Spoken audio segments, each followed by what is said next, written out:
Have you ever wondered why someone who once looked at you with awe, who once seemed captivated by your presence, can suddenly treat you as though you are disposable? Why the same person who chased your attention now shrinks away, ignores your needs, or even mocks what you bring to the table? There is a shocking truth hiding in plain sight, one that most people never want to see. Avoidants don't just fear intimacy, they often disrespect the very people who give them love. And until you see this with piercing clarity, you will keep trying to earn respect in a place where it was never freely given. Disrespect from an avoidant doesn't always arrive with shouting or insults. It comes quietly in the way they dismiss your feelings as too much. It shows up in the way they roll their eyes when you share something vulnerable. It's hidden in the silence that stretches for days, while you sit questioning your worth. And here's the paradox: the very sensitivity, depth, and emotional generosity that make you extraordinary become the very qualities they reject, diminish, and sometimes even despise. But why? Why would someone disrespect the very love they secretly crave? Because to an avoidant, closeness feels like danger. Intimacy stirs up the ghosts of old wounds, the suffocating grip of childhood dynamics they swore they'd never relive. When you lean in with warmth, they feel invaded. When you open your heart, they hear a demand. When you show up fully, they feel small next to your power. And so, to survive their own inner chaos, they push you down in subtle or overt ways. Here's the most painful part. If you don't recognize this as disrespect, you will internalize it as truth. You will believe their withdrawal means you are unworthy. You will think their silence is proof that you asked for too much. And that is how the cycle traps you, because you start negotiating with your own value instead of confronting the reality that this person cannot meet you where you are. Disrespect from an avoidant is not about your inadequacy. It's about their terror of intimacy. But unless you name it, unless you stand in the clarity of what's really happening, you will mistake the cage for the love story, and you deserve better than a cage. Disrespect, when it comes from an avoidant, is not random. It is not just a bad habit, nor is it simply immaturity. It is a survival strategy. To understand this, you have to step into their inner world for just a moment, not to excuse it, but to finally see what's really going on. Imagine growing up in an environment where closeness was unsafe, where a parent's love came with strings, or where vulnerability meant ridicule, neglect, or suffocation. An avoidant learns early that intimacy equals danger. So what do? They armor themselves in distance. They build a fortress of detachment, and in that fortress they convince themselves they are safe. Now, fast forward into adulthood. They meet you, someone open, warm, capable of real connection. At first, your presence feels like sunlight on their cold walls. It awakens something they didn't know they craved. But as soon as that warmth seeps too deep, panic sets in. Suddenly, your emotional availability feels like a spotlight on all the ways they cannot meet you there. And instead of rising to the invitation, their survival brain whispers attack, dismiss, diminish. If they can shrink you in their mind, if they can paint your needs as too much, or your love as overbearing, they get to retreat without facing the truth of their own fear. That's why disrespect shows up as a weapon. It allows them to regain control in a dynamic where they feel threatened by the very thing they want. It sounds twisted, doesn't it? But haven't you felt it? The way they go cold after a tender moment, the way they make a sarcastic comment just when you thought you were close, the way they suddenly act like you don't matter after you've shared something real. Those aren't accidents. They are pressure valves releasing the terror they feel by putting you back in the smaller position. Here's the part you must not miss when an avoidant disrespects you. It is never about your worth. It is about their need to shrink the relationship into something they can manage without drowning. But if you mistake this for truth, you'll start lowering yourself to fit inside their fortress. You'll dim your light to keep them from feeling exposed. You'll confuse survival for love, and nothing kills your spirit faster than that. So the question is, why does this survival strategy work so effectively against people who are actually strong, intelligent, and self-aware? That's where the deeper unraveling begins. Here's the paradox that stings the most. Avoidants often reserve their deepest disrespect, not for the casual fling, not for the person they never truly invested in, but for the strong, high-value partner who offers them real love. And this is where so many people get confused. You start asking yourself, why me? Why would they treat me this way when I've given them more patience, more understanding, more love than anyone before me? The truth is, it is precisely because of your strength that the disrespect becomes so sharp. See, a person with avoidant tendencies has spent a lifetime arranging their world so they never have to feel too vulnerable, too dependent, too exposed. But when you come along, confident, capable, deeply aware, you awaken something they cannot easily dismiss. They feel the pull toward you. They feel the gravity of your presence. And with that gravity comes the terror of collapse. If they were to truly let themselves lean in, they fear they would lose the control that keeps them safe. And so, what do? They flip the script. They tear down the very qualities that make you extraordinary, because it is easier to call your power too much than to face their own lack of capacity. Think about the times they've minimized your intelligence with a smirk, or accused you of being dramatic when you were simply expressing a boundary. Have you noticed how they twist the narrative so that your strength becomes a flaw? That's not an accident. That's the avoidance defense mechanism. If they can frame your brilliance as a burden, they don't have to admit how inadequate they feel standing next to it. And this is why the disrespect cuts so deep for someone like you. Because you know you bring something rare to the table. You know you are not fragile, not needy, not unworthy, yet the avoidance distortions are insidious. They can make even the strongest start to question their own reflection. That is how you end up negotiating away your value, dimming your brilliance, or walking on eggshells just to avoid being branded as too much. But let me ask you this. What if their disrespect is not a reflection of your flaws, but a projection of their fear? What if the very reason they shrink you is because your light is the first thing that ever truly threatened their fortress? That realization changes everything. Because once you see it, you stop fighting for their respect, and you start reclaiming your own. If this is landing for you, subscribe. We're just getting started. Disrespect, once it enters the dynamic, rarely stays a one-time event. It becomes a cycle, a rhythm that repeats itself until you either wake up to it or lose yourself inside of it. And the most devastating part is that you, without realizing it, often become a participant in this cycle. Not because you're weak, not because you lack self-respect, but because the disrespect is disguised as something else. Love under threat, closeness just out of reach. Intimacy you believe you can earn back if only you try harder. Think about the pattern. The avoidant pulls away, dismisses, maybe even mocks. It stings.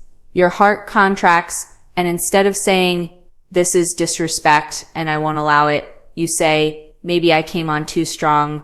Maybe if I'm gentler, quieter, less demanding, they'll soften again." So you shrink, you bend, you edit yourself, and for a moment it works. They come closer, you feel the spark again, the warmth. But it doesn't last, because the very moment they feel your availability, their fear returns, and the cycle repeats. Coldness, disrespect, withdrawal. This is the trap. Every time you adjust to their disrespect, you reinforce it. You teach them that their survival strategy works, that all they have to do is pull away, and you will do the work of lowering yourself to meet them where they are. And the more you participate, the deeper the groove becomes. Soon, disrespect isn't the exception, it's the rule. It becomes the silent contract holding the relationship together. You dim yourself, they avoid intimacy, and together you call it love. But let's be honest, love is not what that is. Love doesn't demand that you erase yourself to keep someone else calm. Love doesn't ask you to tolerate being diminished in order to feel chosen. That's not love. That's survival theater. And the more you play your part, the more your spirit starts to fracture under the weight of it. The key shift here is this: disrespect is not just something they do, it's something the dynamic trains you to accept. Once you see this, you start asking different questions. Not, why are they treating me this way, but why am I agreeing to live inside this script? That question is where your power begins. Because the moment you stop dancing to the rhythm of disrespect, the cycle breaks. And when the cycle breaks, the truth of the relationship is exposed. Which leads us to the most confronting reality of all. What happens when you finally stop tolerating disrespect and force the avoidant to face themselves? Here's the part most people don't expect. When you stop tolerating disrespect, the entire relationship dynamic shifts overnight. Not always in the way you hope, but always in the way you need. Because when you draw the line, when you stop shrinking, stop chasing, stop explaining yourself into exhaustion, you take away the avoidant's favorite escape hatch. You take away their ability to control the narrative by making you the problem. For so long, their disrespect has worked like a shield.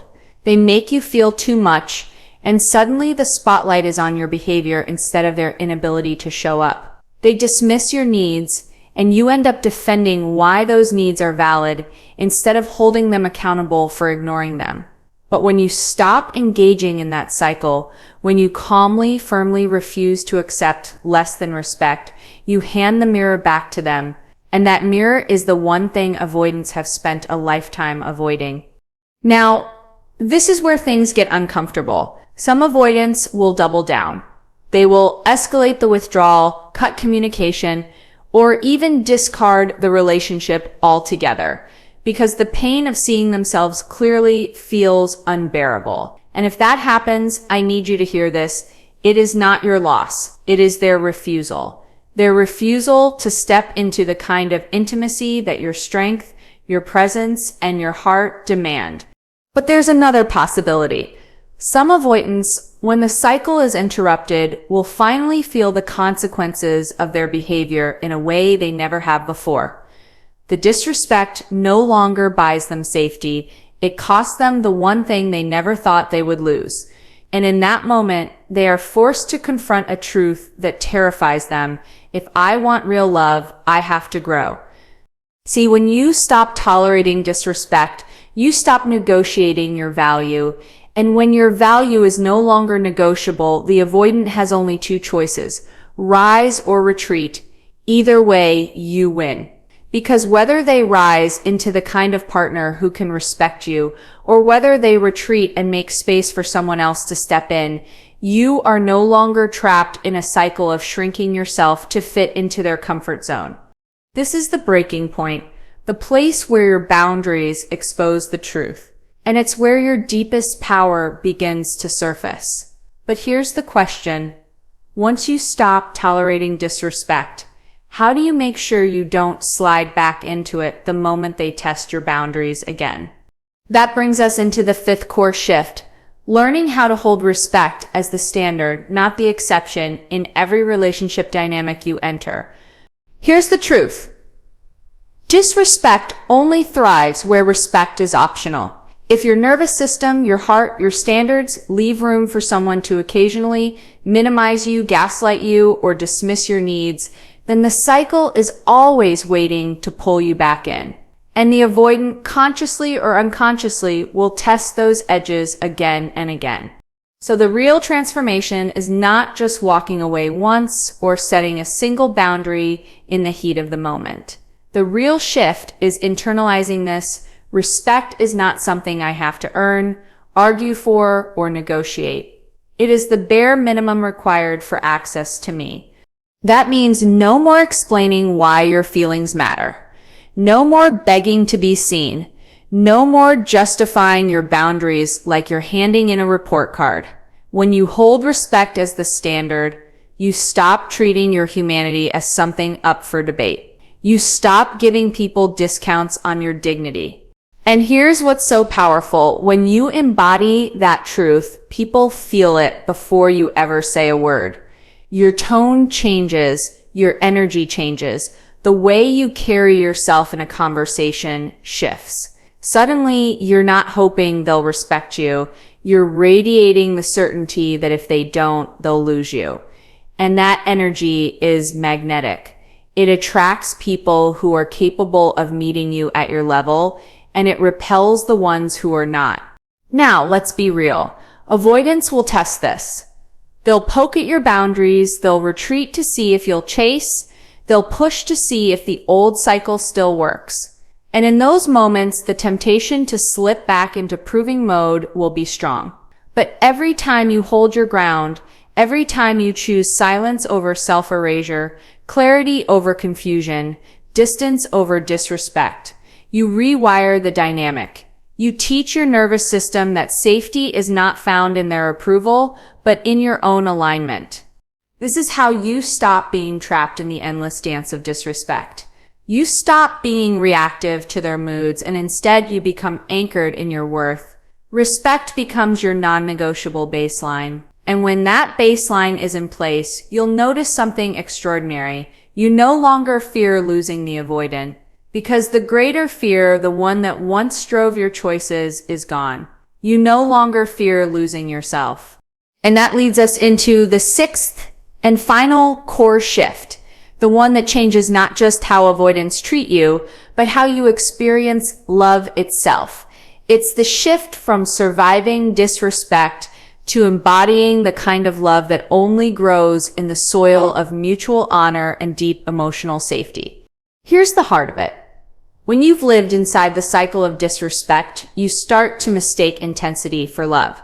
You start to believe that the ups and downs, the chase and retreat, the constant work of trying to be enough is what passion feels like. But that's not passion. That's chaos disguised as chemistry.